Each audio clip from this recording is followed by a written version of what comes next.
This is an instructional video on the order of operations. Our essential question today is, how do I determine which operation to do first? So the first question we have is, what is the order of operations?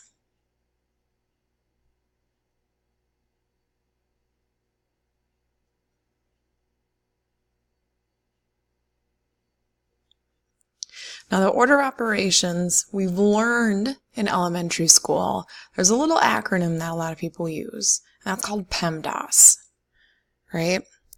Now, PEMDAS is not good because PEMDAS teaches us really bad habits. What happens is that everyone thinks, not everyone, but a lot of people think, well, the M comes before the D. So multiplying has to always come before dividing. And even with putting little notes above with an arrow going left to right to try and show that those just go left to right when they're given in the same expression side by side, unfortunately still build bad habits. So we're going to avoid using PEMDAS. So instead, we're going to start with this. Always take care of grouping symbols. Now that's different than P because we're always used to the parentheses, but there are different types of grouping symbols. There are parentheses, then there are brackets, and then there are these straight lines called absolute values, and even sometimes a radical can be seen as a grouping symbol. So if you want to label these, parentheses, brackets, absolute value, or radicals, these are all different types of grouping symbols. And it's good that we have to be aware of these because we can't do things outside of grouping symbols to stuff inside of grouping symbols. The next thing you always want to do is take care of exponents or radicals.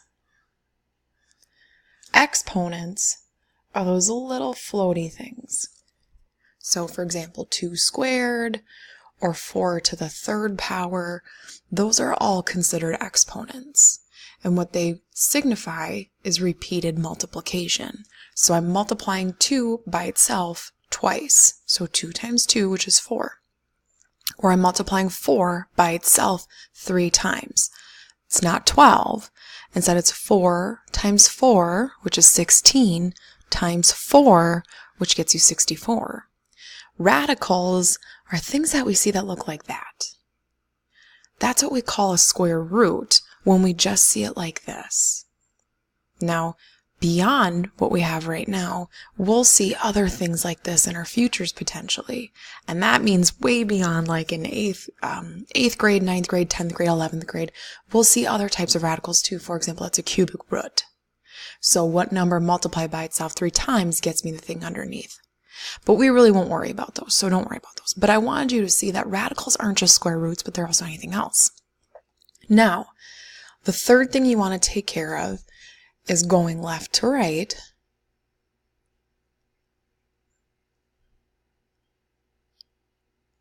You want to do multiplication and or just divide. Okay? Now, what happens is that people will see these two expressions.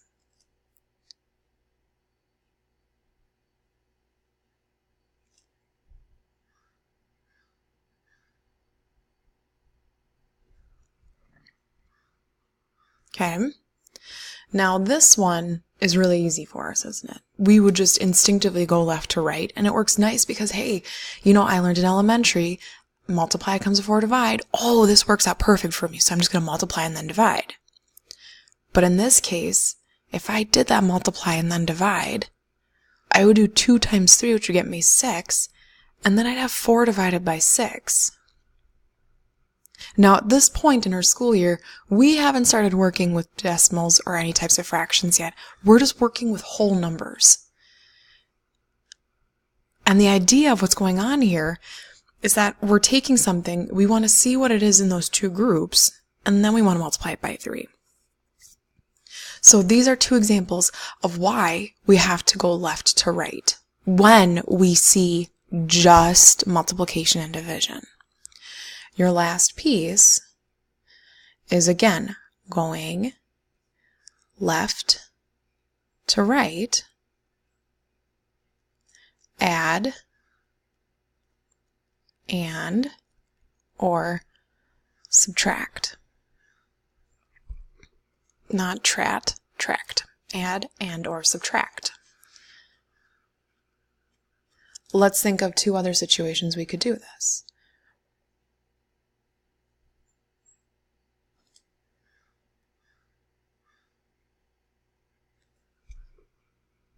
Now, what some people would look, they would go, oh, this is perfect. A becomes 4s. I'm going to add before multiply.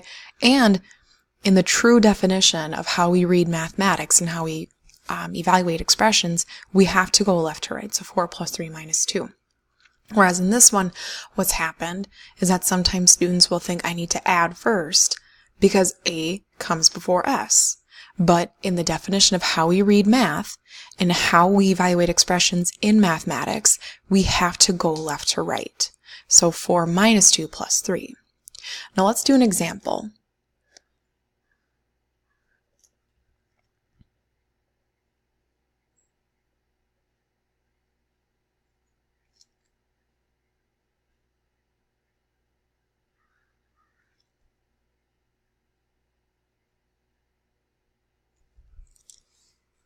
Alrighty, so I'm looking at, I have in parentheses, the quantity of 4 divided by 2 times 3 squared minus 6 plus 1.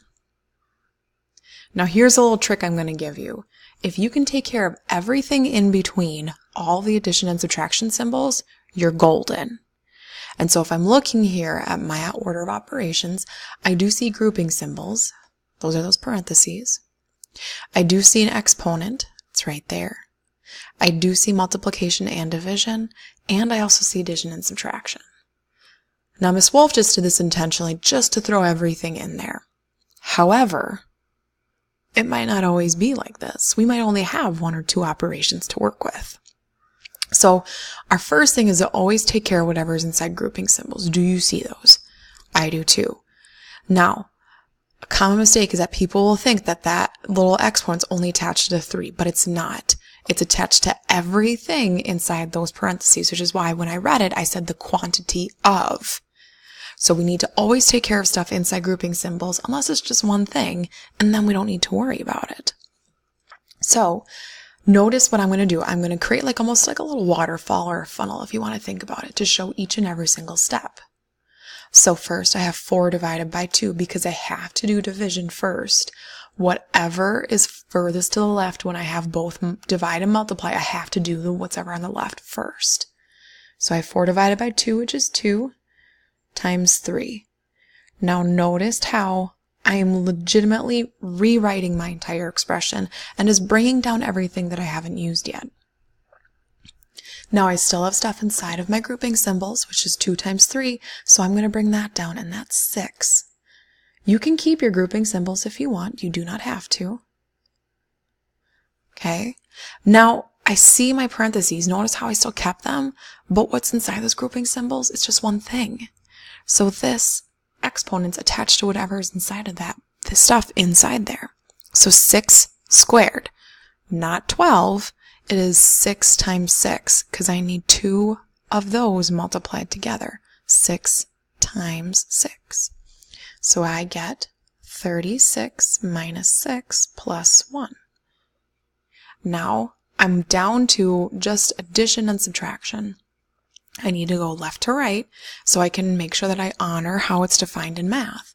36 minus 6 gets me 30, and then 30 plus 1, I get 31. And that's how you use the order of operations.